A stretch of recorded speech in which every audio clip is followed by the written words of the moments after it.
Hi, I'm Valerie, And I'm Taylor, and welcome to Whimsy Gossip, where we talk all things fantasy. and our favorite ways to escape reality.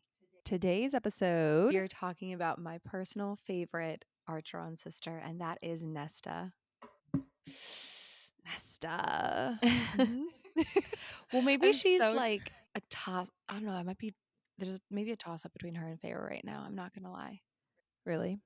What was your favorite? I mean, I like Feyre up until book 1 and 2. Does that count? Yeah, I have no idea. I just don't really know how I feel about Nesta. Like, to be honest, sometimes I'm like, okay, I see you, I relate to you, like all Yeah. this sort of stuff. But then other times I'm just like, ugh. Yeah, today we're going to do a deep dive on Nesta Archeron, and I think this is going to be quite a journey because there's kind of a lot to that like goes into Nesta, and I I don't know how I feel about her. I obviously like hated her for a long time. Hmm. Well, I didn't hate her, but disliked her from the beginning of the books. And then Silver Flames happened, and it gave everybody kind of more of an opportunity to see inside of Nesta in a way that we didn't see before, which I really did appreciate, because that's why I love Sarah J. Maas's other books so much, is because we get to see everybody Hmm. from the inside and not just from one person's perspective, because I think, everyone has their own views of how they look at people, and the only real true view is from within. So that's kind of I'm not the most looking forward to diving into Nesta this episode, but maybe by the end of it, I'll feel differently, which I'm excited about. But I feel like she's really a beloved character. Like, people have a lot of strong feelings about Nesta. I saw this quote, and it's like, it says because like there's people who like genuinely hate Nesta still after reading Silver Flames and who like hate her. And it said, if you find yourself hating Nesta, it's because you've never been a Nesta and you've never been in that situation where you have so many like, because Nesta has a lot of like self-deprecating, self-loathing going on. She does not like herself. I think she does have a lot of guilt, and with her shortcomings with Feyre being the youngest. Again, I will always say this, people always forget Feyre is the youngest Archeron sister. People always associate Elaine being the youngest because she's sweet, innocent Elaine, but it's actually Feyre. And I think it's Nesta has a lot of guilt that, she wasn't able to support for the family, and she had a lot of hatred harbored because of it. And I think she loathes herself and her shortcomings and for what Feyre had to go through. And if I don't know, like Nesta was the one who went after Feyre.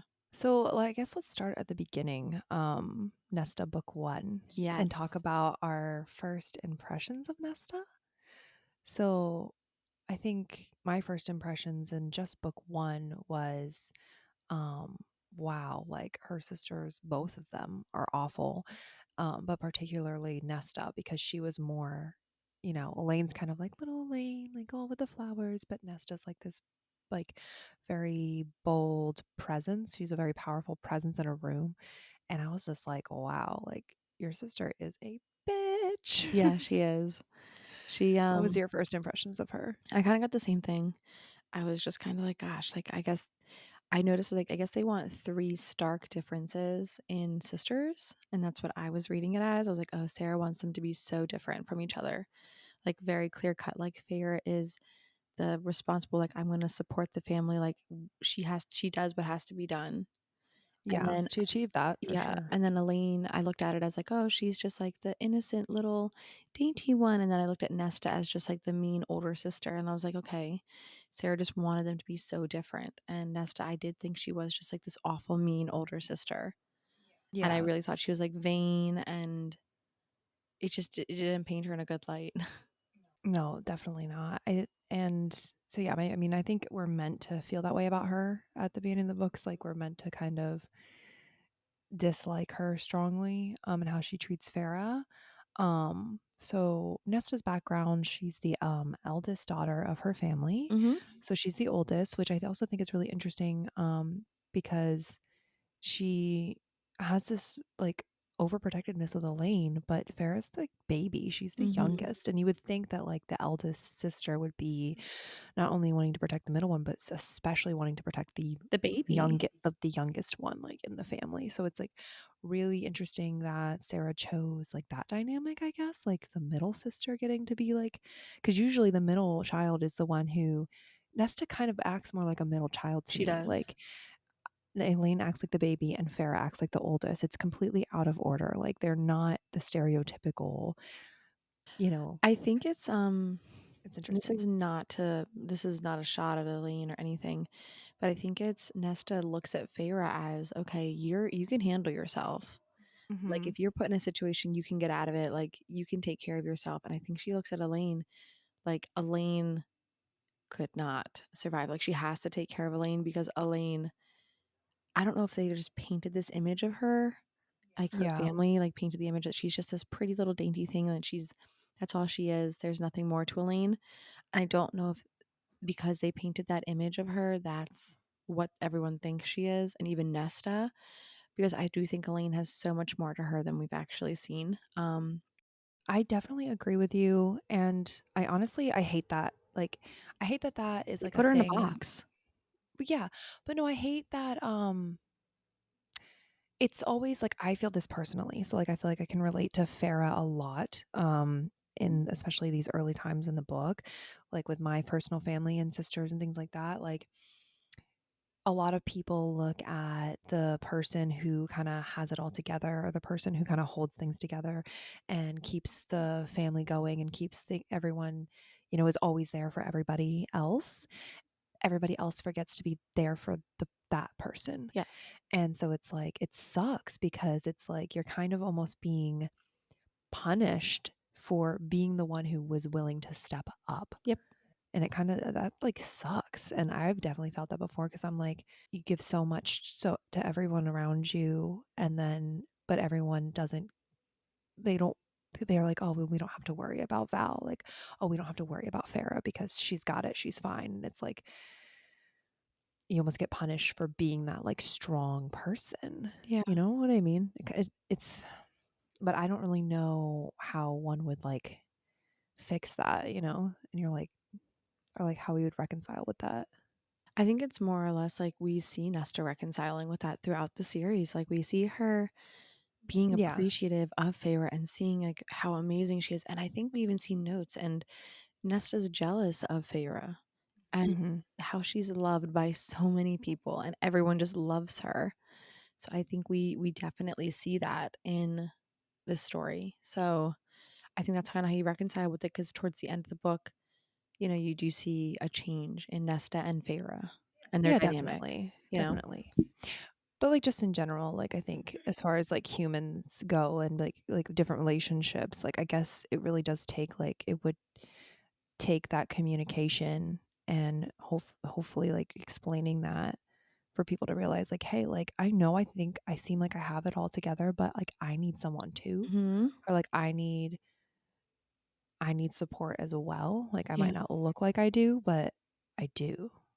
But it's always those people like Farah who they're just going to do it. You know what I mean? And they're not going to like, yeah, I don't know. It's complicated. Very But complicated, yeah.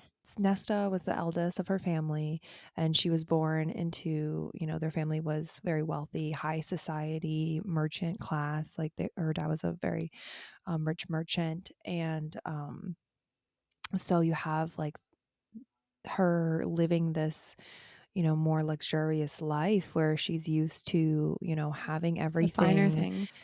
finer things in life. And, she's trained in dance and she's super talented at that. And then she has this relationship with her mother that like is described later on. And maybe want to dive into a little bit of that, like what we learned about her and her Yeah, mother. so her mom kinda, Nesta, like, she just loved Nesta the most, and Nesta she viewed as, her mom created boxes for her daughters. So she said, "Elaine is gonna marry because she's beautiful, and she's the beauty, like, she's beautiful."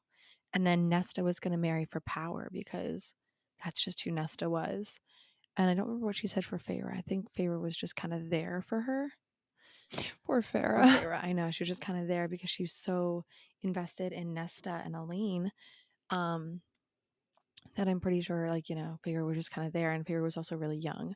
So Nesta's mom kinda, like, gave Nesta this mold and was like, "You will marry for power and status and to better suit your family and, like, advance your family and all this kind of stuff," Yeah. and that's why she learned dance, and that's why she learned X, Y, and Z. So Nesta, we can she's been raised that way, and then, having your life and, like, finery and luxury and nice things and like dance and all this stuff, and then to have it, like, ripped away. Um, I can understand, and also, like, by her mom placing her in this box to be this perfect leader, this perfect, everything, and this perfect wife, all these things. Yeah. Um, it didn't give Nesta a lot of time to find a love of art like Feyre found in painting. It didn't give Right. Nesta, like, she loves to dance, but she didn't get the time to really explore the way Feyre did get to explore. So what do you I mean, I guess, like, diving into that relationship and the feeling with her mother, like, how do you think that relationship with her mother affected Nesta? We know we'll get to the stuff with her father, but having that relationship with her mother, um, do you think I guess, 1, like, how did that affect her? And do you think it had any influence on how she treated Elaine and Farrah? I think it had a lot of influence because I think Nesta was raised by her mom. And, like, I mean, as women, we look at our maternal figures, and that's who we mold ourselves off of as women. Like, I look at my mom and I think, like, okay, when you're young and you're impressionable and we're all at that stage. At some point, we look at our moms like, "Wow, you're the most beautiful person in the world," and I want to be just like my mom one day. You know what I mean? So, and I think Nesta saw this image of what a mother is and how she's kind of harsh and how she's kind of cold. Um, and I think Mhm. she also like the expectations and putting people in boxes because I think Nesta even, if you look like she started putting people in boxes and didn't really let themselves go out of the box, even though she hated being put in a box. So I think, we see her relationship with her mom really hindering her in her future relationships with her sisters because Nesta was the favorite. Yeah. Um And I feel like Farrah got shaped differently because, she was so young when her mother passed and didn't have that relationship, Mhm. and she also didn't know her father I That in well. that before, Yeah, before he turned out to be, this injured man who didn't, step up. So, in that regard, it's like, yeah, like her Nesta being the eldest, she had the most time being in high society and probably the hardest time, like, having all that ripped away. absolutely, and she was probably very bitter, which is what we see in her relationship with her father. She is very bitter and very angry at him for not stepping up for his financial choices, putting them in the situation of not being in high society anymore. And so Nesta Yeah. harbors a lot of hate and resentment. And also because she lost her mom, like they were too sick, like they were too poor and she was too sick. And they Yeah. couldn't afford the proper care and the same bed their mother died in, they slept in. Yeah. Like there's, That's really rough. yeah. And there has to be that's why she has so much resentment, and again, her mom was her person, and she lost her mom, and even though her mom may have done some questionable things, her mom's not perfect, no mother is perfect, but, Yeah, that's true. yep, no mother is perfect, and they, do the best they can, and I think Nesta harbored so much resentment towards her mom, even though her mom was her person. She harbored And even then that more towards her transferred dad. into resenting her father. Mhm. And, you know, yeah, I mean, you can just get to a really dark place if you just can't let things go or can't like forgive Mhm. people or can't like you almost just become and it's talked about, throughout like she just Farrah says like she feels so deeply like Nesta feels emotions more than other people like she just would rather just shut everyone out so that nobody can hurt her and nothing bad can happen around her like as far as like relationships with other people, I guess. In those beginning scenes, she like Farah like comes with A a coat. wolf Yep. pellet and coat or whatever. And Nesta, is like, I need new boots and Elaine needs a new coat. And like, meanwhile, like Farah's describing like her shoes are all tattered and like messed up. And Have Farah ends up, holes. yeah. And Farah ends up giving her sisters what they need and what they asked for. And it's like very selfless of her. And I don't know, in that moment, you're just like, wow, these girls are jerks. Yeah, they are. Yeah, they definitely were, and I think, we learned later on that there was a rhyme and reason why Nesta was so greedy and was always trying to spend all the monies, because she was hoping that her dad would step up Yeah. and be like, "Okay, like, let's not make the youngest Feyre have to go out It was a continuously." real shitty way of trying to make So something crappy. happen. Yeah.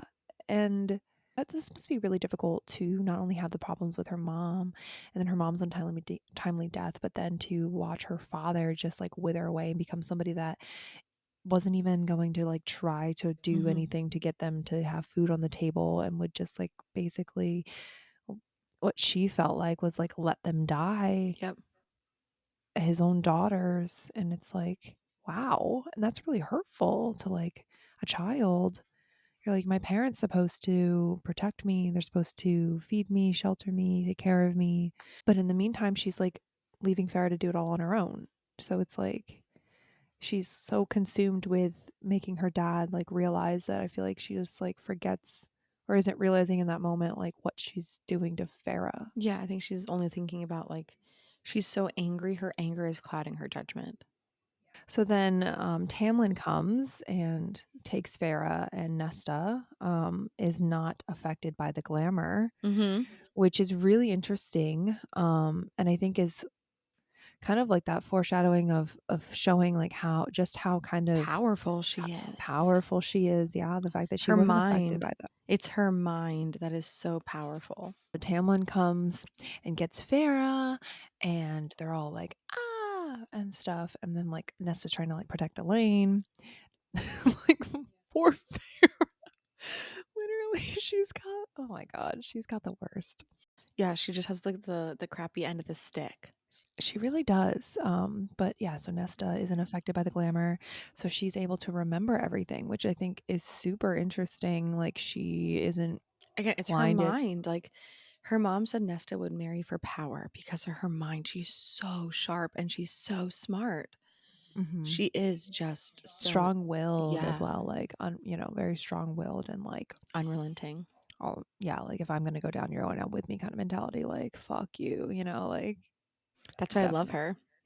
That's why I love her. I always say, like, I would be fighting and I would make sure, like, if I'm going down, I'm taking you with me. Like, I always Yeah. I mean, as women, when you think of, like, sex trafficking Oh, and we're getting deep we're here. getting deep, but, like, I mean, it does happen to Nesta, like, she almost does get, like, ard, you know, in this book in this not this book, but in this series, like, it Yeah. does almost happen to her.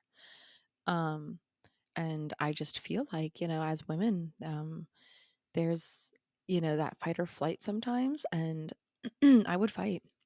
If I do think about that because I did have an instance one time where I was followed and photos were taken, pictures of me and stuff like that when I was in a store, Yeah. and I just, I remember that drive home, like, thank God there was 2 other women there and, like, the police, and it was fine, it worked, everything was fine, but, it was scary, and, like, I had to file a report and all this stuff had to happen, and I just thought, like, my whole drive home was, "Oh my gosh, if I was in that situation," like, I was angry. I got really angry, and I was Yeah. like, "Okay," because I think, like, in that situation, I don't care if I was going to be unalived, I would more or less be like, "If I'm getting unalived, you are too, or I will make it so miserable for you that, you know, you're going down with me, and Yeah. if you live, then you're gonna remember and be maimed in some way that every day, you know."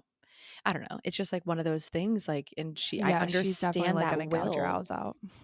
Yeah, and I understand the will and that anger that she could harbor because, like, I do feel like I relate a lot to Feyre and her heart and her love and how she feels about her sisters and the love she has for them. Because I have 2 brothers, and my love for them is like unrelenting, and I just would do anything for them. And Yeah, they're I your mean, they're babies. my baby brothers. They're so perfect. And I just love them so much. And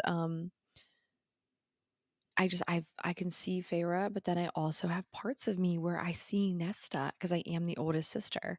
And I would go to the ends of the earth and back 5 times over for my brothers. I would do anything for them and I would take care of them. And I mean, there's been different stages throughout life where I've seen I have 2 younger brothers, so I've seen there's been some stages my one brother needs a little bit more from me, and the other brother is totally self-sufficient. So I, make myself more available for my one brother who I know needs me a little bit more at the time. And then the roles will reverse where the other brother would need me more and the other brother would need me less. So I Yeah, can see why she does that with Elaine, but she never swaps it. I think I until the know. end of the book when we start seeing a little bit more of her love for Feyre is in Silver Flames. Nesta, we find out once Farah returns to um, home, she gets sent home by Tamlin from the Spring Court, and we find out that Nesta hired a mercenary. That's called The the mercenary. mercenary, which I guess there's a bunch of theories out there about this mercenary that's like highly described but like never mentioned again. Mhm. Um, which I mean, there was people mentioned in Assassin's Blade that didn't come back for a really long time either. So, I have no idea what that holds, but apparently a lot of people are pretty excited about what the mercenary might be. But she hires this mercenary and to take her to Prithian. And she gets all the way to the wall and then can't cross to go try to find and save Farah. And Farah notes that Nesta has never stepped foot in the woods before this moment. So that's big. And I Mhm. think that this is where I started to like her, and I started to be okay with Nesta, because this is before Akawar and Akasef. Akasif and Frost and Starlight and all that, where she kind of, I feel like she makes me not like her again later. But right here in this moment, when she goes back and they have this really nice conversation between her and Nesta, like Farah's able to open up to Nesta and really tell her like what's going on and what happened, and Nesta's like really encouraging of Farah to go back and to get the job done. Like go back. Like if you love this person, then go get him. Go do it. Like go do what you got to do. And it was an interesting moment. Um like why do you think Nesta encouraged Farah to go back even though it was super dangerous? Because I think Nesta, like the idea of love for Nesta, she was never going to get the opportunity to marry for love. She was always going to be the one marrying for power and making that sacrifice to better her family and put her family in better standing. So I think, Nesta sees, her little sister, that opportunity, you found love, then leave, go find him. Why are you here? Why are you in the human realm? If you can be in like in the Fey world isn't as scary as it's made out to be. Get out of here. It's not that great. And she's like, we're fine. We're good. Yeah, we'll be Like fine, Feyre. Nesta's like, Like you we're don't need okay. to keep doing this for us. Like we're well taken care of now. Like Tamlin made sure they were in a new home and Yeah. really well taken care of. I So know, Nesta's right? like, we're okay, Feyre. Like, worry about your happiness now. Like, and I think she's very aware. Like, Feyre took care of them for so many years. And she's like, Feyre, we're okay. Now go choose you, choose your happiness. And that And was a really nice moment. Like yeah, that was showing a really good side of her, I hmm feel like. And Nesta, I wonder, I mean, because Elaine was so happy at this time. She, had the whole thing with Grayson and she had her garden and she was just really like really happy. Nesta at this time where she's back to the riches and all of that, she was literally like supposed to marry the Thomas Mandray person. hmm And Farah, before she leaves, she says, like, don't marry him because the husband hits the because he's wife. abusive. Yeah. Um, but I just wonder where Nessa's headspace is at this point because at this point, pre Cauldron, it seems like she's not happy, but she's not like this like bitter, like super bitter person yet. Like she seems like a little bit more lighthearted than when we see her post Cauldron. Yeah. I don't know. Well, because I think she's back to her finery in her life, and I think she's okay. So she doesn't have much to be bitter about. And again, Nesta, her whole life, she's been told she's marrying for money and power and status. So Thomas Mandray seems like the right choice. And so I think she's just, this is what she's been kind of building up her whole life for. Yeah. So I don't think But I she, wonder, like, like what would have happened if like she never went into the cauldron? You know, she like would have married someone of status and power, yeah, and then she would have just kind of. done that. That would have just been like her life. Like it was never going to be for love. But I wonder if I mean, I guess in this moment she's still maybe bitter towards her dad I'd for imagine still so. Yeah.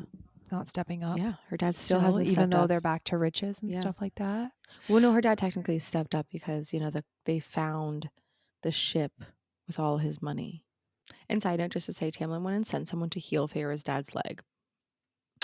So What? Tamlin sent someone to heal Feyre's dad's leg. So just another I'm reason telling you, like, Tamlin ain't the worst. he really is not. Like, he made sure that everything was taken care of and like they didn't have to worry. I mean, that's a big deal. Like that does show that he has compassion and goes to so far as to heal her father. That's because he's not a total jerk. And if He's he like, nope, hadn't I'm. healed his father, the war might be very different. Just another, this is not a Tamlin episode, but just a little nod. Just had to throw it in there. I appreciate it. I appreciate it a lot. So really, there wasn't too much in the first book about like really Nesta and her whole like Varys family were kind of just a sidebar. Like they weren't really anything crazy at this point. But then Vera warns Nesta like, hey, like some stuff is going down in Brithian. Like if I give you the signal, like you guys need to get out because of Amarantha and all that. And I think they also found out that what's her face, the girl that Vera gave the name of, Claire got better. killed. Yeah. So The whole family did. yeah, Nesta was aware of that happening too. When do we see Nesta next? Like, is that at that We don't point? see Nesta next until Akamath when Rhys, Cassian, Azriel, and Farah visit them to discuss the meeting with the queens and what's going on with Hybern and trying to devise like a plan of like what to do with that. So they all go to the human world for that. And that's when Cassian and Nesta first meet each other. Oh my gosh. And that's when he said, like, the first moment I saw you almost brought me to my knees. Which is so interesting, right? Like, I wonder, did Cassian say in Silver Flames that he knew she was his mate in that moment, or was it the Cauldron as well? I don't know. Yeah. All I know is he said, like, at that moment, like, just the look of her almost brought him to his knees. And I was like, oh man. They're an interesting couple. Could you They really imagine are. though, like if you were mated to a human, how sad that would be? Yeah. I mean, you see that with, Manon and Dorian, but they're not mates. no, but you see that, I mean, and Lorcan And and a lead. Alid, like, they, and I don't know in Akatar if you can choose to live a mortal life or not.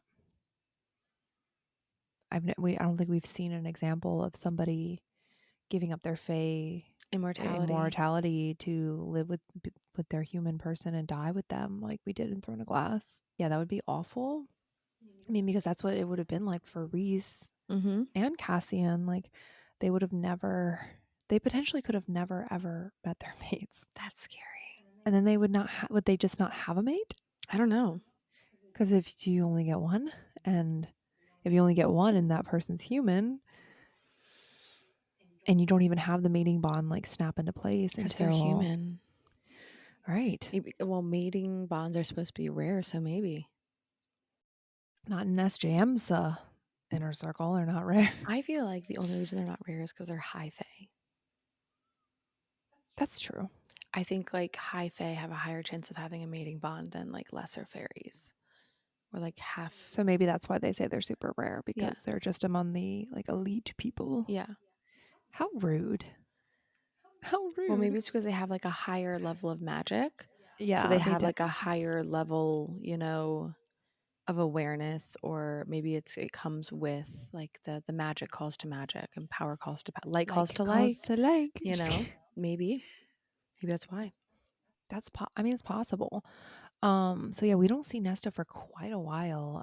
They really aren't big players until later in the books, which is, it's really just about the Farah and Rhysand and Tamlin and Lucian show at that point. But they go into the cauldron at the end of Akamath.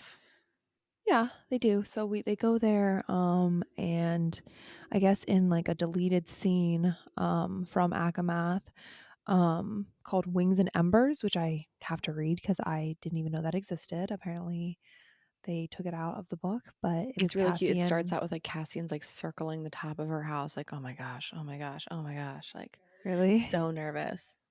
Oh my god. So I guess, yeah, Cassian and Nesta have like an exchange in this, like little deleted scene, and this is where, Farrah says in that scene that Nesta feels emotions stronger than most people, and as such, walls herself off from the world to try to spare herself the hurt. I think that that's something that a lot of people can relate to. Um, I know I can relate to it in a way of like when the world becomes so overwhelming, or when I have conversations with people and I'm like too open with them, I'm too vulnerable with them. And then I'm like, you know, get this. I feel like I'm now giving, you give people the power to hurt you. Like the deeper and closer you let people in, the more power they have to hurt you, and the more they can weaponize your words, and the more that they can use what you say against you and things like that. And so it's almost just like this feeling of, well, if I just didn't talk to anybody and I didn't have a relationship with anybody, nobody can say anything about me. Nobody can hurt me. Nobody can touch me. It's literally like a self-protection mechanism, like protection Oh, yeah, mechanism. absolutely. Have you Self-preservation. ever felt that way? Absolutely. Yeah, no, I do. Quite often I just feel like if I think words hurt a lot more than a broken nose. For my love language, words of affirmation is my number one. I need to hear it. And when people say to me, their words to me hold immense value. I place so much value in people's words and I hate it. Um, Yeah. because in return, you know, I feel a lot of things really deeply. I have a bleeding heart. And when people say things, I think they really mean it with their whole heart and with what they say. And I will internalize and I'll beat myself up over it. Or if I feel like I had a conversation with someone and I am very sometimes really awkward and then sometimes I'm just like woo, like way too energetic, and just depends, in the situation and how I'm feeling that day. And I think sometimes my energy level like can come off, I guess, annoying, I would say. Okay. And Yeah. I'll always think back, like, oh my gosh, was I too annoying? Was I too excited? And I'll rethink conversations. Like, I was way too excited when I was talking about X, Y, and Z. I was, sitting here and I'm just like, but I mean, I'll be honest, as I've gotten older, I've gotten a lot more accepting of just who I am. And Yeah. Because parts I, of those things, it's like to not have that feeling, you would have to change who you are, and you mhm, would have to change, how you go about life. And it's like, well, then I'm now not you're even not me. being you're not being you, and you're not being authentic. Yeah. And it is this idea of like, well, where's the line between like, well, I don't care what people think, and like I am who I am, but then also like still being thoughtful of others' feelings and stuff like that, like still being empathetic, but also being authentic. Yeah, I just feel like it's more or less, yeah, like I've also gotten, just as we get older, it's like, this is who I am. This is me. You can love me for me. You can accept me for me. If I add value to your life, great. If I don't, no hard feelings. Um, and I think it took a long time to get here because I always was so conscientious of what people thought of me. And Would you ever just want to like go in your room and just shut everything out and be yes, like, this is easier so much because easier. I feel It like is I've become easier, more isn't of an it? introvert as I've gotten older because of it. Like, I used to be an extrovert when I was younger. I used to Yeah. love nothing more than going out and seeing my girlfriends, and I had plans all the time and always doing things, always around people. And I feel like as I've gotten older, I have become so protective of my peace and so Yeah. protective of like, I I get overwhelmed so easy nowadays that I'm like, I have like 147 unread text messages, and it's overwhelming to me to feel like I have to respond to people sometimes. Yeah. And I get like really overwhelmed. And I'm like, or when people are like blowing my phone up, like text after text after text after text, like I can't even like mentally Guilty. respond to them. What? It's Guilty. different. But like I can't even like mentally sit there and respond to them. And I'm like, I am so overwhelmed. And I mean, I work in a career field where I am responsible for people's lives and their health, and I see them at their absolute worst. And the at work, I feel like sometimes it causes me to be I end up having to be disingenuine, like you were saying.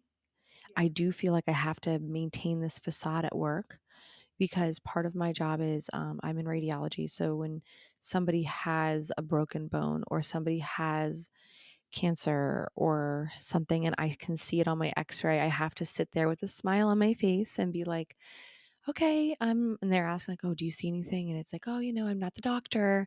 So I'm like, okay, just having to act like it's totally fine, even though they probably might be in the worst diagnosis of their life today. And it's going to be fine. Have a great day. And, it's our healthcare system is very broken right now. And I have people screaming at me constantly and yelling at me. And it's very much just like, okay. And they'll say really mean things to me, like, and words again hold so much value. And they'll say, you don't care about me. And I'm like, that is so the opposite. That is just the opposite. I wish I could do more.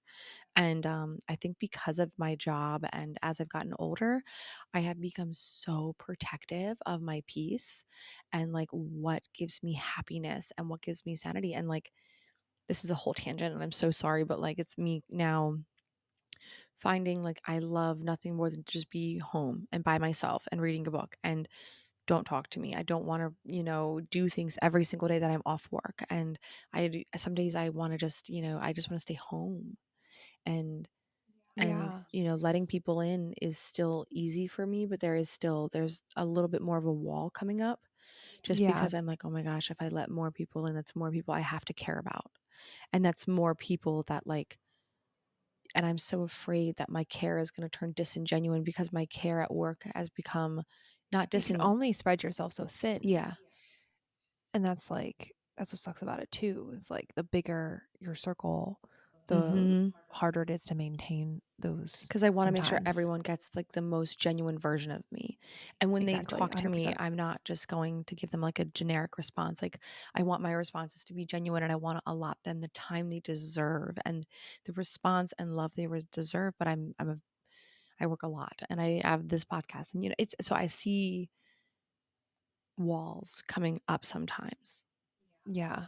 I feel that way too. I think it is part of probably aging and um your brain, obviously being fully mature and then just going through different experiences. Like I definitely feel that too. I've become a little bit more, reserved or like less out there Mhm. and like also very more like appreciative of my circle and like keeping it a little bit more tight, a little tighter, a little smaller because, and also accepting um less mistreatment from other people. I think like that's a really important thing. It is a way of protecting your peace. Mhm. Like realizing that um don't not allowing people to treat you that way and um knowing when you can walk away from those relationships as well, which is difficult Mhm. to do. But in Nessa's situation, she's walking away from it like cold turkey. Yeah. And the thing about it is like as humans, we need a human interaction. Like the Sims game has a social meter for a reason. Yeah. Um, we need other people to not only just enjoy their company, but people help you to grow and to evolve and to Sometimes even uh, hold you accountable. hold you accountable. They can be a reflection of yourself. And so when you're just all by yourself, all locked up in a room, um, you don't get to grow in that way. You don't get people challenging you or people offering you new ideas and new perspectives and new ways of looking at things. But also you lose by doing that, you lose all the joy that you can get from other people. You can lose the smile you can put on somebody's face or the smile that they can give to you. And so you just lose that joy. And so you become this bitter Cold. Nesta, Yeah. cold person who, and I wonder like what was like her decision like when did she just decide that, you know, I'm just gonna do this on my own and I'm gonna shut everyone out and I'm not gonna let anybody in. Like when did she decide that, you know? I And it's wonder if like, it was like like when they lost their riches or after her mom died, maybe. Maybe it was after her mom died because like the pain of her mother's death might be too great. And that's when she's like, nope, if I don't love anyone else, they can't hurt me. Like I mhm, will never feel this pain again. yeah. And I think, you know, that probably happens and thank God I haven't lost a parent yet, but I think, you know, that can be a extremely challenging thing. I mean, I think we were just Both of our talking about it. husbands have lost their fathers. Yeah, they have. And And I know that, I mean, we can see that and how much that they struggle. still, And it's a struggle your whole life hmm because you keep going about life, but this person is no longer there to enjoy these monumental moments with enjoy the you. enjoy the moments. And but at the same vein, like you life is just not worth living to me without love in your hmm life. Love from not just even significant others or children, but people around you, friends. Um, love is like the greatest thing, right? So, I mean, through love, all is possible, Through love, right? So, SJM, love that. I put that together. Love was the answer for both of those. Like love. love, it's always love. And so when you shut people out, you're also shutting out love. You're shutting out the ability for people to love you and to give you joy and fill you up in that way. Fill your cup. Fill your cup. And Can't pour from an it empty cup. sucks that like the only way to get to that point though is to be vulnerable and to let people in, to get to give them the power to hurt you is to let them in and care about them. Because more deeper that you care about, the more deeply you care about somebody, the more I feel like you get filled up when they love you. hmm Well, like you gotta let them in to let them love you. You gotta let them like the more you care about, the more you let them in, the more you get from it too, because your heart's overwhelmed. Like there's nothing better than when I see the people I love in my life, like my friends, when I see them achieving success, I am like it literally brings me so much joy. When I look at the people that I love the most, even like obviously my family too, but like and I think the biggest thing, what I love about, we can see Nesta's ability to let people in when she finds the Valkyries and when she has that relationship with like Gwen and Emery. And we see that she has this love for people and what it's like and how she decides like all that she gained from letting people in because for so long she cut people out and she didn't let people in her life and the more she let them in, the more she gained from it. More than just a friendship bracelet. So also in this bonus chapter, Nesta admits that she was willing to let herself starve to death just to prove a point to her father, just to get to see it, just to see if he would finally step up for the family. That's Like a level of that self-hatred. That's like she finds no desperation, value in like herself. She has no value in herself. And you can see that as a common trend. She does not value or think highly of herself because her mom has trained her like she's going to marry for money and status. Like that's all she's worth. Your worth is marrying for money and status, and that is it. She has no value in the friend she could be, the sister she could be, the person she could be, her life, and how rare and precious she's it like, my is. value is just, you know, to die just to get my father to maybe Well, step up. her value is what she can give to her family. How can I better Hmm. my family? If I'm dead, one less mouth to feed. And if I've starved to death, maybe my dad will do something and help my sisters. Or my Yeah, value is to marry for money and power and status to advance my right. family. So her value is only at her cost. At the end of the day, she's going to be the one taking the hit. like it's always her giving. And like in her, like in a way that's her way of giving, is like she's giving up her chance of love, her chance of happiness to marry Thomas Mandray for status and power and one less mouth for Feyre to feed. In her mind, it's okay. Well, at and in Nesta's expense, to her, expense, like she's going to die of starvation. But she's also that desperate to make her father wake up and Hmm. see what's going on. Yep, Like that's an extreme level of desperation and an absolutely, it is. extreme measure to say that you were willing to do that. Um, so then after that we don't see them again for a while. Like we just have the interactions with the queens and all of that. And then we see her again at the end of Akamath where Ianthe kidnapped her and Elaine. It was Ianthe. Ianthe. Ianthe kidnapped. Sure, Unbeknownst to bitch of a priestess sold them out. Yep, unbeknownst to Tamlin and Lucian Lucian, had no idea. had no idea. It was Ianthe. And we see, so we see her going into the cauldron, um, and she's, fighting tooth and nail, kind of like we were talking about earlier. Like she's got that personality to like, I'm going to take everyone down with me. Like I'm gonna fight my way, not She to get into the took from the cauldron. cauldron. I know. Right? And Like, so, like, she comes out of the cauldron and, like, Farah, like, feels something, like, it's a there's a shift. shift, there's a difference, Yes. like she did something in there, and, like, I still, like, wanna know how she was, like, able to do it, it's like, she's just such a strong-willed person that she was able to, like, take from the freaking cauldron. Yeah. You think you're going to take from me? Buddy, I'm taking from you. That's her attitude. Like, oh, and that point to Highburn. Right. I have chills. Gosh, I love her. And she comes out and she's high, she's beautiful, high fae now and gorgeous. She's taken from the cauldron, and then, she gets really mad when Lucian says that like Elaine's her mate.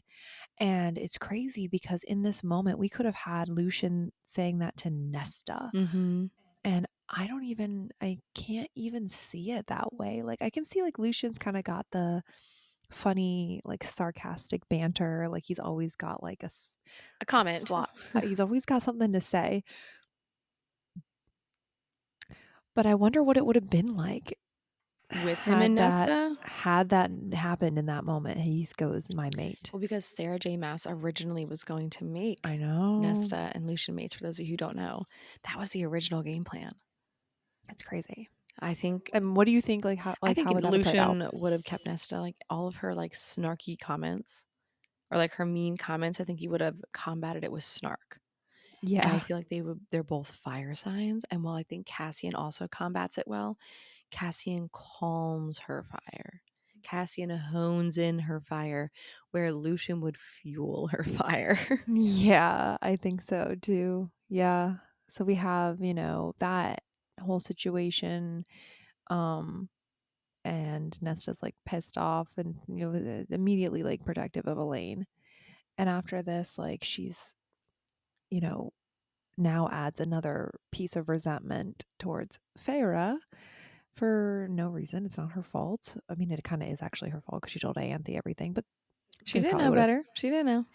They probably would have known anyway. They probably would have been able to find her family anyway. Like it's not that hard to find. I mean, Timlin did give them all the Um, riches in the world, so yeah, wouldn't be that hard. yeah, yeah. So then that book ends, and then we get to Akawar, and we see we don't see Nesta again in Akawar until Farah comes back from destroying the spring court, which was super messed up. Still salty about that. So I know that was so messed up. But yeah, we don't see her until she comes back, and Nesta's like super mean to Farah, super mean to like Cassian, like just mean to everybody, Everyone. and she's just like blaming Farah for everything and for what happened to Elaine and how Elaine's all distraught, and she's just always like Elaine, Elaine, Elaine, not worried at all about what Farah's gone through. But like, so also, like with everything that does happen in Akawar is the big battle scene, and like leading up to that, or the High Lords meeting. Sorry, the High Lords meeting. Nesta almost didn't go. And Nesta at this point was like the human emissary. That was her role. She was the emissary between the Fae and the humans. That was her given piece. And Nesta, when they go to the High Lords meeting, like she's sitting there angry. She is angry. She doesn't want to be there. Yeah, yeah, she reluctantly goes. Yeah. And then she's actually the reason the High Lords, do you have that quote? Like why they actually listened? Yeah, I just have that like Nesta's reluctantly goes to the High Lords meeting because Feyre and Rhysand want her to give the testimony about what happened with the cauldron and all of that.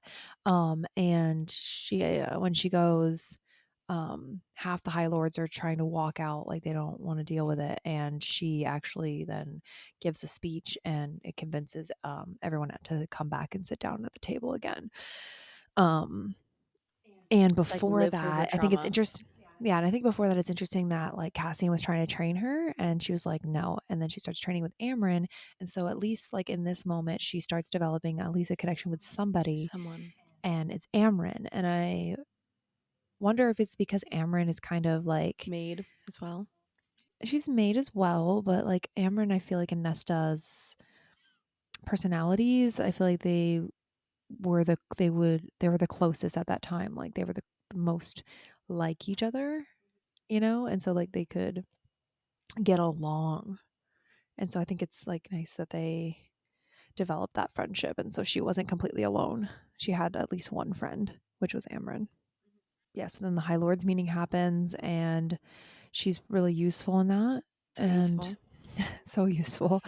But then the war happens and Elaine is captured and Nesta's like connection to the cauldron is the reason why they find where Elaine is and go Yeah. save her because she is able to Feel. channel the bones and find the cauldron and locate it with her mind. And so we really see like this connection that she has with the cauldron in this moment and like what she really like, kind of took from it. She literally took a piece out of the cauldron. But then, of course, Feyre is the one that goes to save Elaine, which also does not like bode well. Being like this resentful, angry Nesta doesn't sister. go. No, Why not? I don't know. It was just it was Azriel and Feyre who went, and they go and save the human and Elaine, and Tamlin is the one that like gives them the gust of wind with his power. Yes, he saves them. Tamlin saves Elaine. Weird. Suspicious. Are they mates? I think so. Maybe. I think so. I do think so. Um, so then the most traumatic thing that ever could happen to Nesta happens where um Nesta learns that her father is coming in on three ships, and isn't he on Nesta? I He don't know. rides in he rides in on Nesta, I think. The Maybe. ship named him. I'm gonna I cry. think I think it's the ship named Nesta that he I rides cried in so on. hard. Yeah, and he shows up on the battlefield and this is like in her mind like the first time since their mother's death that he's stepped up to help them. And I think it's really sweet that he finally has this realization as a father. And so it's like she finally gets this moment where she's like, wow, he's here. He stepped up. He's, finally doing what he should be doing as a dad. And then the Hybern kills him in front of her. And we don't learn till later how deeply this affected her so deeply. So And deeply. it's not really, we don't really know like Farah's and Elaine's, like how it really affected them. But Nesta, it was like, The crackling of firewood. She couldn't even hear crackling firewood without thinking of neck bones snapping. yeah. And it also says she has PTSD about baths in small spaces because of the cauldron. So she's just like adding and adding and adding all this like levels of PTSD And trauma. and trauma. And so like up until this point, like we just see her still being like mean. She's bitchy, she's Nesta, she's snarky. But then after this, she completely spirals. And it's interesting the parallels with like Crescent City and Throne of Glass.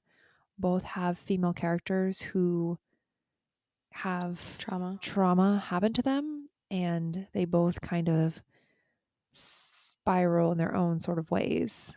Um, and so here we have again, a Nesta spiraling, and we see her in Frost and Starlight, move out, get her own place, start to kind of treat people even worse, seclude herself. And you would think, like, in this moment where you have such trauma and your parent just died, that you would want, like, people rallied around you, support, love. Like, Absolutely.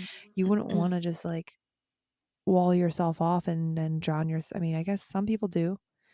Um, drown yourself in drinking and Sorrows. sex. Yeah. And Like, that's yeah, what she starts doing. trying to feel something, numb things and feel things. Yeah. That's what she's trying to do. But she never. I guess it maybe it's because she had this untimely death with her mother, where they had a not a great relationship, and then an untimely death with her father, Again, not a good relationship. who not a good relationship, and no closure, no. She finally got to see him be the man that she always wanted him to be, the father she always wanted him to be, and then it was so short lived, and she didn't, like, and to have trauma with your parents is affects you deeply as a Mhm. person. It affects you so deeply as a person. When you don't have that parental love and support, um, I think you either go search for it in all the wrong places, or you know,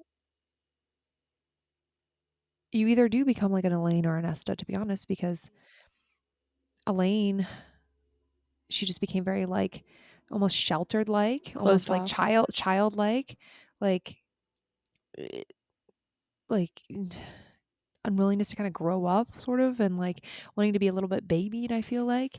And then you have like a Nesta who is looking for it in all the wrong places. So in this book, though, Nesta and Amryn still have a really good bond. And then in the most like significant scene in this one was like Nesta attends the winter solstice, and this is where Cassian tells her that she's unlovable and asks her to try, for at least her sister's sake, to which she replies, "Go home, Cassian," and leaves. And then Cassian throws the gift into the river, Which was so sad. and it was really sad. And it's kind of like, well, what the hell is wrong with you? Like, Well, because I we mean, saw literally in Akawar her one screaming for Cassian, right? screaming for It was him, weird that like, and then literally throwing her body over top of his. Like, she obviously cares about this man, and she is refusing to like just admit it, because again, if you let someone in, they could hurt you. So, I mean, they're mates, obviously she cares, but you know what I mean? for Cassian, like, I just, that sucks to like know somebody is like your mate and to like really care for them a lot, and they just push you away constantly, and then you just see them making the worst decisions possible. She's literally drinking and screwing a different person every night. She's in the bar all the time, and she's just like withering away, and she's got so much potential. And I mean, I think that this is, and then we move into the Silver Flames at the beginning, where um, Cassian goes to get her, and Nest or Farah and Rhysand decide to take drastic measures to get her to get on the right path. And I think that people think, like, some people think it's really controversial what happened here. But I think that this is a good moment of people who have family members who are alcoholics or drug addicts, or on the, like, really destructive path in life. Like, it's like an intervention type like situation, and this is like obviously to the extreme. But I if that was my sister, I probably would have done the same thing as Farah. Yeah. I would probably take some drastic measures to try to get her to help Get on the get right help path. get on the right path, and get herself help, like help herself, and help, like, let us help you. And some people don't agree with it, I guess, because it was kind of like forceful. But I think that they said basically like you're cut off or you go here. So they kind of gave her an option. They're like, we're just not going to pay for you anymore and your apartment's gone. And You can go to the human realm, have fun. yeah, so you can either do that or you can go to the House of Wind. Um, and obviously she went kicking and screaming. To the House of And she, Wind. yeah, But ended up and being her first friend, which is really sweet, out of the inner circle, because I feel like the inner circle was Feyre's, so to speak. Like Feyre's friends, Feyre's family. Like, like Feyre had her thing. And then, Nesta never felt like she fit in there because that wasn't hers. Pardon. And well, it says too, like in here, the I guess I forgot this point, but when Nesta went over to Feyre's house, they had a portraits of everybody and hers wasn't up there. oh, Yeah, and I'm like, that's actually really rude, shitty. really shitty. And it's like, because she was also complaining, like, guys don't invite me anymore or whatever. And, you know, I get why they didn't, maybe stopped inviting her to things, but to not even have her portrait on the wall makes her feel like she's very much not a part of the family. And I think like her relationship with Rhysand too, like it's not Very good tumultuous. because he doesn't like her because of her treatment of Feyre, which I feel like is Justified. it's justified, it's valid. But she sees him as like a jerk. I mean, she sees him as A high lord controlling, and she's yeah, very, if she's anything, she's very defiant and she is very independent. And yeah, yeah. So we get to yeah. see through Nesta's perspective, like everything is kind of a lot more negative, like About her man. about not even just Reese Sand, but just in general, like because she's in a negative mind space about everybody. We as the reader are in that Oh negative yeah. mind space about everybody. But I'll just Um, say to say Cassian's always in a good light. That's my man. True. I mean, but she's not very nice to him. She's not very nice to She's him at all at the not. beginning of the book, especially. And I think a little bit into the House of Wind as well. But yeah, it's nice that the House of Wind becomes her first friend and sends her so many books, but they cut her off from alcohol They completely. did. Like cold turkey. And that It's like almost like a 10,000 like step a challenge. refi or like a rehab Yep, situation. it was. And they make her work in the library where she meets Gwen and everything like that. And we find out, you know, about the more about the Illyrians and how sexist they are, And more about what the misogynist they library are. is for women. It Mm, is like a safe haven almost. sanctuary, yeah. Yeah. I guess like Gwen and what she went through, and it's nice that Nesta ended up having these outside female friendships. It's beautiful. Like she needed that because I feel like Amryn and Moore were already in the inner circle. They were Farah's friends, first. They were kind of Farah's people. And she didn't really have her own people. You know what I mean? I do think it's sad that the Amryn and Nesta had their big falling out in this book. Yeah, but Like they their did get back friendship. together. Like they repaired it. Yeah. But it was like, I think Nesta needed that. okay. I think she needed that falling out to be like, oh shoot, like I can't treat people like that. And her conversation with Elaine in this book, though, Mm-hmm. what do you think about that? I think she was hurt and hurt people hurt people. So, and I think again, like, But it was surprising because like Elaine was her little well, Elaine and her Feyre her are little BFFs flower. now. So Elaine and Feyre are like this.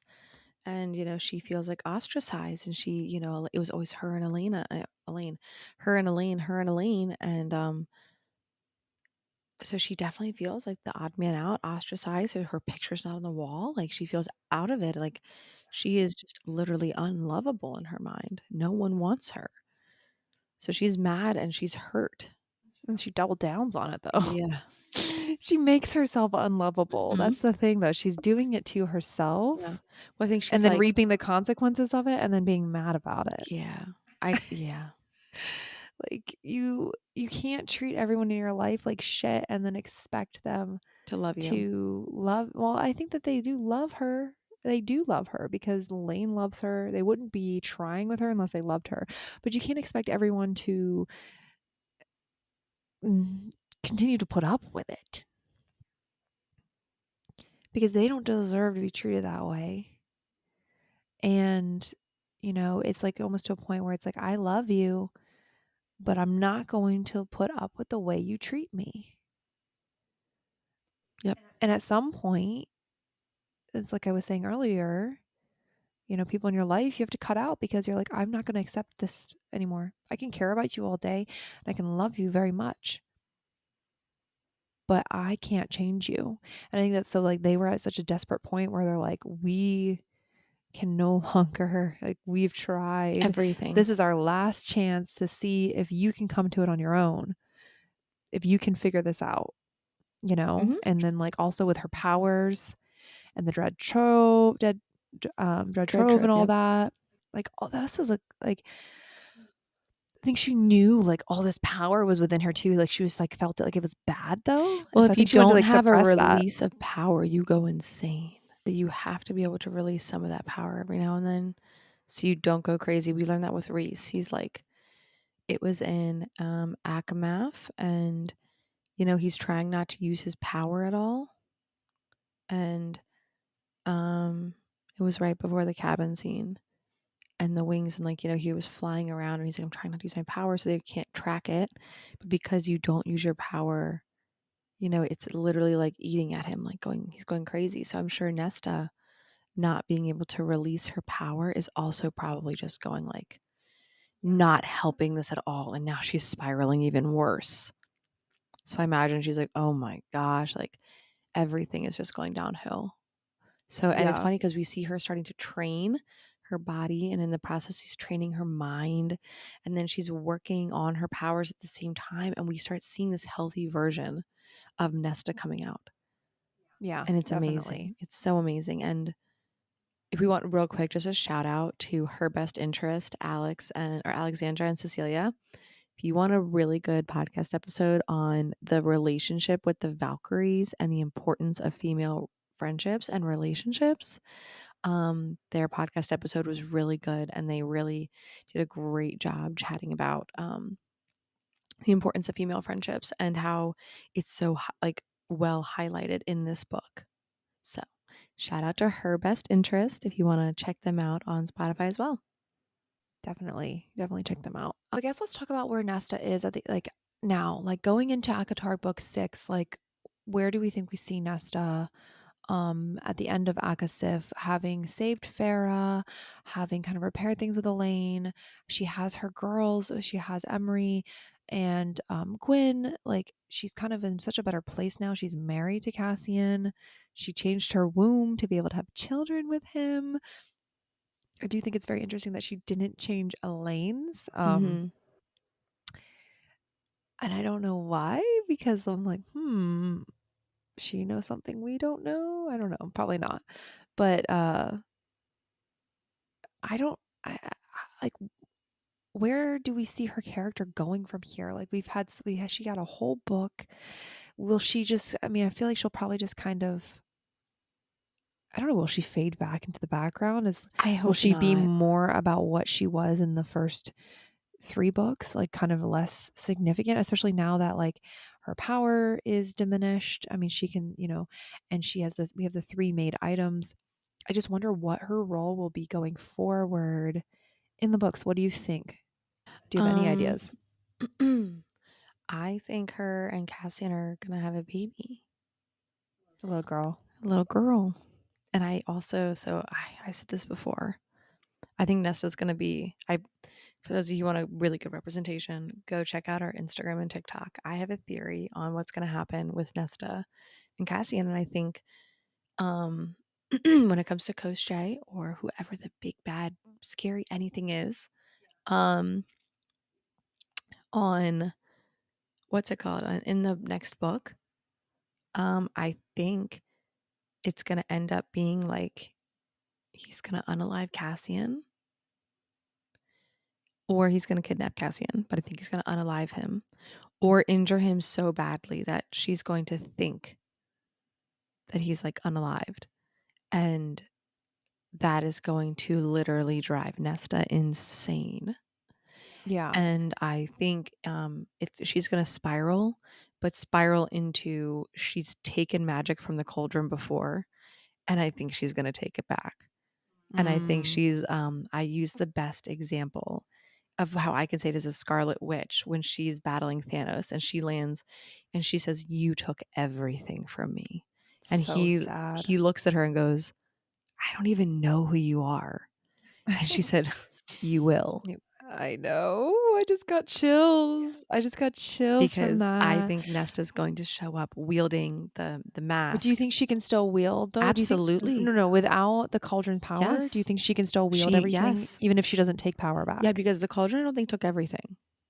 I Mhm. don't think it took The everything. mother, you Yeah, the mean? mother. Yeah, I think it left some stuff for her. I think it left a little bit of power, but I feel like, I don't think she has a little bit. yeah, she has a little bit. She gave all that she took back, but she has the normal amount that she Mhm. would have gotten probably. But was it because she took all that she could wield the elements or just because of who she I think 'cause is? she's who she is. And probably also the But she cauldron probably helps. can't but she can't make anything anymore. She can't make anything, but I believe because one, she's made, um, and because they were saying like Elaine is also made, so she could also scry essentially and try to find the cauldron made things too, like the Yeah. mask and the crown.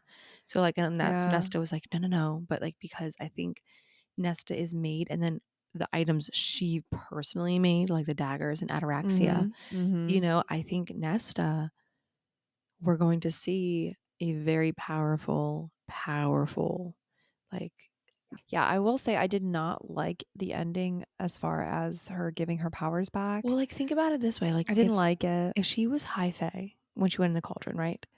Or human, what kind of power or what do you have to have naturally to take from the cauldron? So Bitch what kind powers. of power does she already have? Raging bitch powers. Yeah, like, but like, I'm just kidding. I But don't yeah, she know, already has she something. already She has has to have something that's so powerful that she was able to yeah. take from the cauldron. Yeah. Yeah. I mean, like even Elaine like didn't take anything and she got the seer powers. Yeah. So there's definitely more, but I just yeah, I hope that she doesn't fade more into the background. Obviously, I would like to see there more of a obvious redemption but for I think her. Akatar book 6 will be more focused on Elaine, some as Lucian. hopefully Elaine and Tamlin. And so I think that she might not have as much of a presence, but Crescent City spoiler alert, Crescent City spoiler alert real quick. Um Book three, spoiler, and book two, spoiler. but given what Sarah J. Maas just put out about Crescent City 3, how Bryce is running towards Nesta and Azriel, I think at the very least we are going to To see. save, and hopefully, if it can still be saved, is what she said. I think what would be interesting is if, Crescent City 3 takes this point, and if this episode comes out after it's already come out, then, we haven't read it yet. But Crescent City 3, I mean. But I think it'd be interesting to see Akatar Book 6 be more focused on Elaine's journey, which maybe not even will include Azriel because Azriel's over here doing all this stuff with Crescent City 3. And it'll be more Elaine, Lucian Tamlin, that whole side of the characters. And then Crescent City 3 is what's giving us like our Rhysand Farah as Nesta Cassian content. And it might be happening parallel at the same time, but like they're doing their own little thing. Elaine isn't a part of it at all. If that Throne of Glass ends at Silver Flames, Yeah. and if Crescent City 2 also ends at the end of Silver Flames, then I'm theorizing that Crescent City 3 and Akatar Book 6 would be happening at the same Oh, time as yeah. well. Therefore, Akatar Book 6 will be focusing more on Elaine, Lucian, Tamlin, characters that aren't involved in Crescent City 3.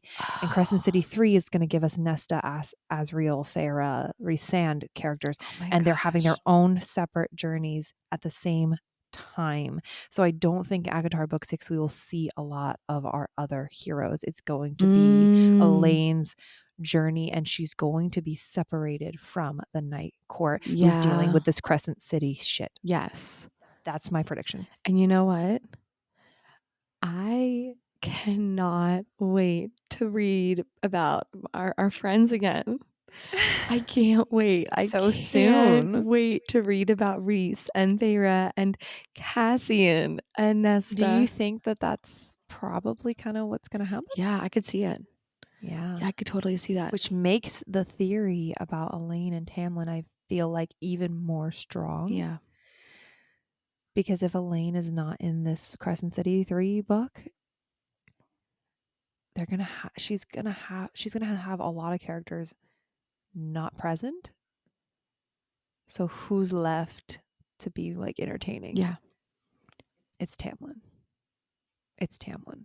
It's his time. It's his time is coming. I swear, guys, his time is coming. Avatar book 6.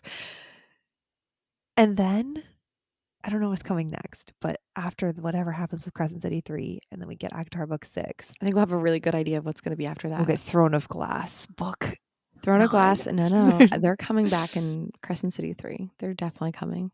House of Queen and Shadow, or House of Flame and Shadow, Queen of Flame and Shadow. Come on. Come on. Okay, what if I guess this probably wouldn't even make sense, but what if like Crescent City 3, all of our heroes are over here dealing with Crescent City Agatar, and then Agatar book 6, there's a thing with the Pool of Starlight and Elaine and Tamlin, and Throne of Glass gets introduced through that book, and then there's another book that does all of them. I don't know. All I know is Sarah J. Maas, please don't ever stop writing because I want to keep reading. So my prediction is I don't think we'll see a lot of Nesta in book 6. Because I think she's going to be too busy dealing with Crescent City shit. But I think we might see some of the background in book 6 of like how they get to Oh, yeah. How they got to over Crescent here. City 3. Yeah, but then it'll split off. Yeah. It'll be like that, and then Elaine will be split Yep. off and do her journey. I'm so So excited. excited. Oh my God. Literally just like 2 weeks away for Crescent City for us. Like 2 weeks away. We're going to be holding that thing in our hand. 2 weeks literally tomorrow. 2 weeks today, I'm going How to do be you in New think York. Bryce and Nesta will No. interact? No. Nesta's going to look at her and be like, because Nesta's very modest. She's going to be like, what are you wearing? What about Hunt and Cassian? They're going to be BFFs. Right? They're going to be BFFs. Rune and Az? Or Rune and Reese. Well, Rune and Reese, what if like, oh my God, Their uncle and nephew. shut up. Oh my God. But I mean, Rune's shadow. So I think Rune's shadow power is like he'll be very interested in like Azrael's Shadows. shadows, and so like comparing notes and like kind of like trying to figure out like is this where it came from, which I think is yes. So I think Rune will have a really nice connection with Az and Rhysand. Oh my God.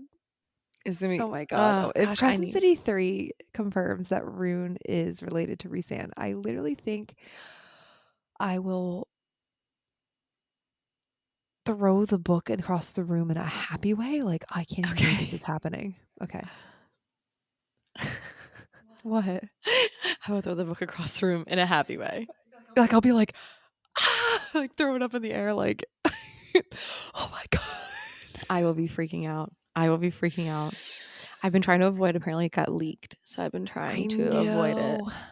Yeah, but okay. Well, anyway, any final thoughts on Nesta Archeron? Is she your favorite? I Or don't do know. you not want to have one? I don't know if I can have one. I don't know. So so when I read the books the first time around, I loved Nesta.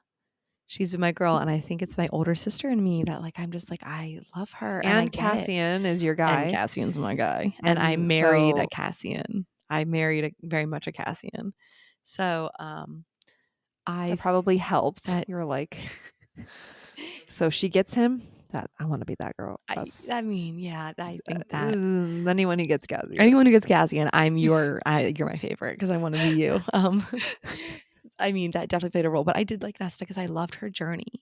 I loved her journey. I felt like I could relate to the sisterly older sister thing, and having sometimes I'll be honest, having two brothers. I am the odd man out.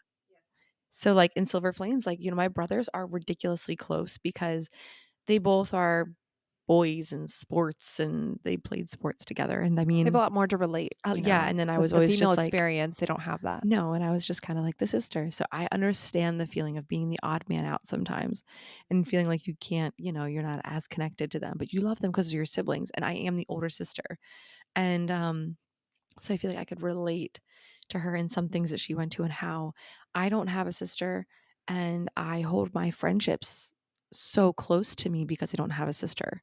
So, my friends in my life mean the world to me because of it. And I've made sisters and I have my own sisters. I've found my own sisters essentially, in life. And Yeah, yeah. um Like an Emery and, a Gwen kind of situation, Gwyn. yeah, but I mean, yeah, I found my own sisters, and I think it's a beautiful thing, and so I get that, but then here I am, for those of you who might be listening and have never heard about it, we did a Chapter 54 fan film, Woo!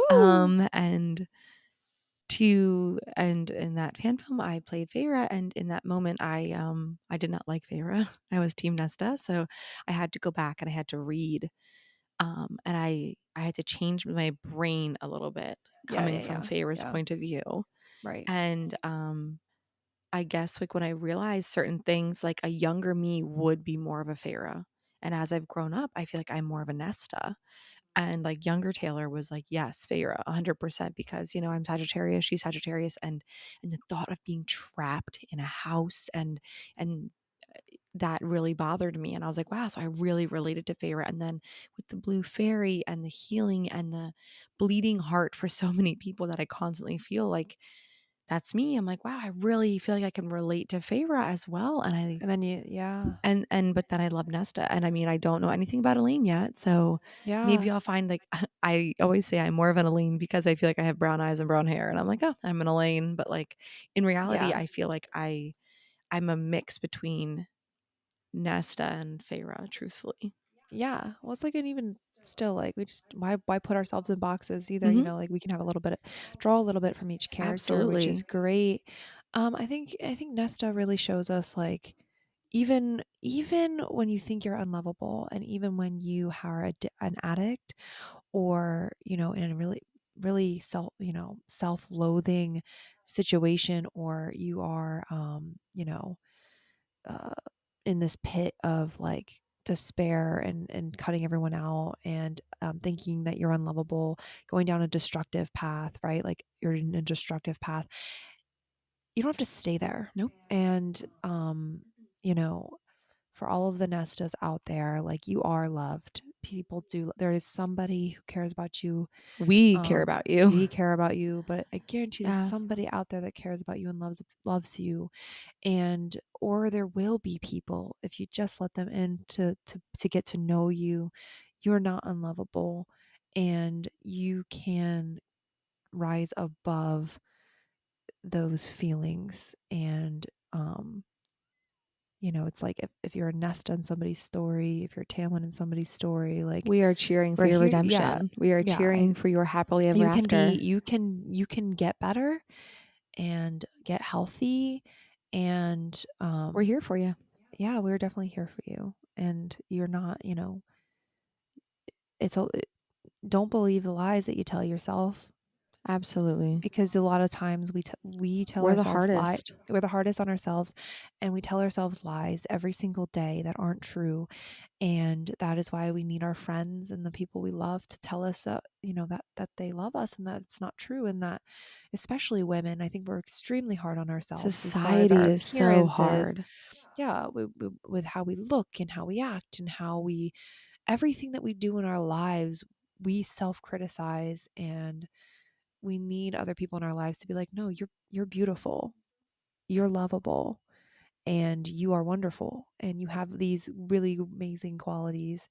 Or to tell us, "Hey, like you're kind of being an asshole, like, hey." Wait, we didn't talk okay, so we have to talk about this, the heiress thing with Nesta, like, just going back to I just thought about it, like, when Oh yeah, I had that in here. yeah, when they were dancing and, that whole idea was, Nesta was gonna get married off to Eris, and again, her little view and value that she held of herself, she was like, "Well, they need me to do this, so I will just sacrifice my happiness."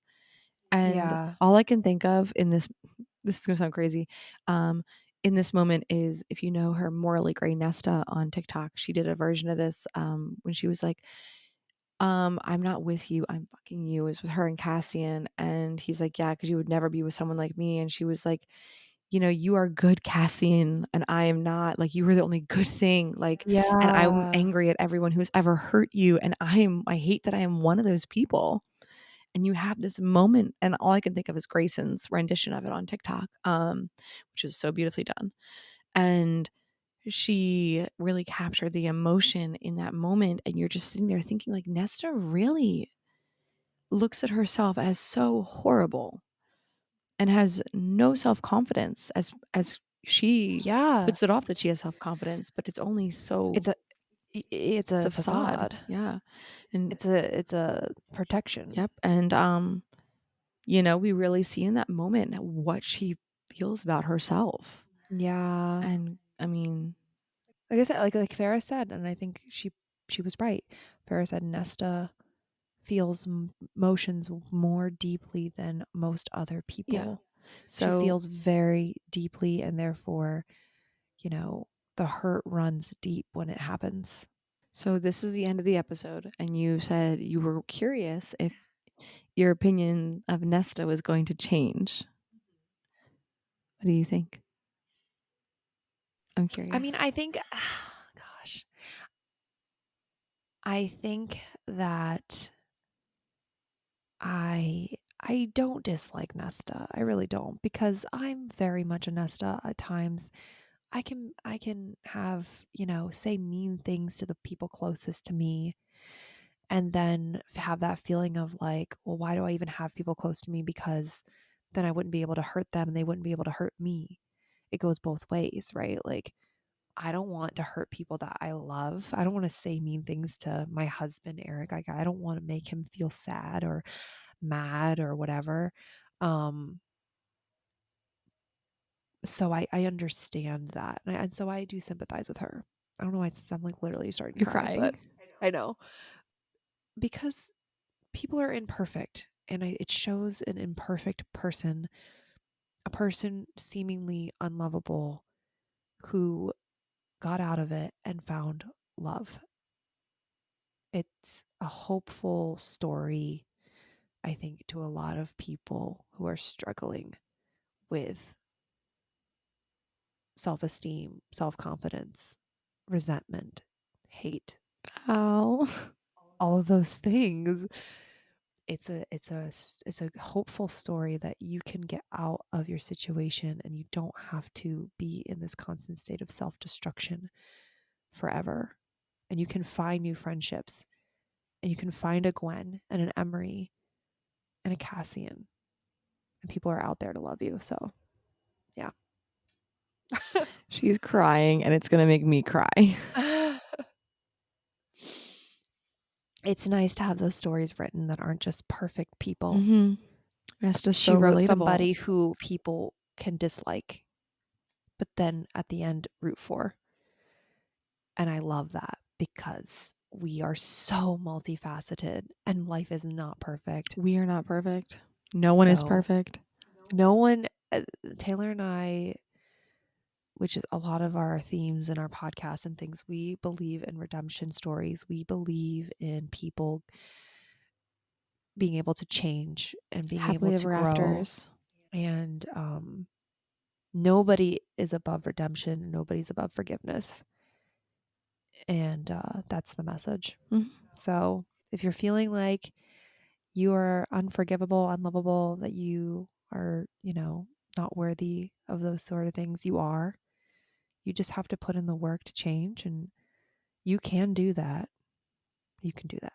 So I guess we'll end on that note Yeah. because I'm getting way too Yeah, emotional. you But are. You're gonna make me emotional, and I don't feel like crying. So I just I'm did my makeup sorry. today. Yeah. So I think Nesta's a good inspiration to a lot of people, and I think I'll just end it with that. And Okay. um, wow, the end of this really, I feel like it really peaked out. I So love you. I love you too, Day. And let's go eat some food Yeah. because I am starving. Thanks for tuning Everyone, in. thanks for tuning in for another Whimsy Wednesday. Follow us everywhere at Whimsy Gossip on Instagram, And on TikTok, Spotify. YouTube. Check out our fan film, Chapter 54, which is live now on our YouTube channel. And please consider buying some of our merchandise. Our merch is live, link in bio. And we are running our crowdfunding campaign On for Indiegogo. our on Indiegogo, link down below as well. So please consider donating it if you would like to see us create more films. Also, let us know, did you enjoy this deep dive? Who do you want us to do next? Give us some ideas in the comments below. We'd love to know your Yeah. thoughts. And that's all we have for today. We So I love love you, you. I Taylor. love you. All right. Bye, guys. Bye.